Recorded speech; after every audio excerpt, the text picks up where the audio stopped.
जय भीम. मी दिशा बिंकी शेख, वंचित बहुजन आघाडी national committee member. आतापर्यंत तुमच्या लक्षात आलंच असेल की मी हा व्हिडिओ का बनवत आहे.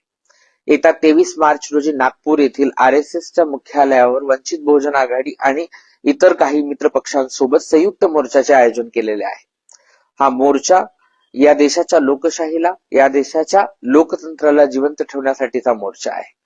भाजप RSS प्रणित आहे हे जग उजागर आहे आणि त्याच RSSला या भाजपला खतपाणी घालून आज एवढं मोठं केलेलं आहे.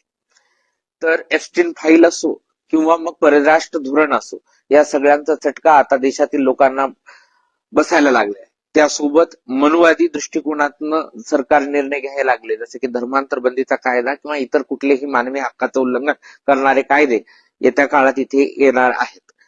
तर या आंदोलनात सगळ्यांनी सहभागी होऊन लोकशाहीचं बळबळकट करावं हे या व्हिडिओच्या मार्फत मी आवाहन करते. येत्या 23 मार्च रोजी RSS मुख्यालय नागपूर येथे सगळ्यांनी लोकशाहीवर प्रेम करणाऱ्या प्रत्येक माणसाने या मोर्चात सहभागी व्हावं हे मी तुम्हाला आवाहन करते. जय भीम.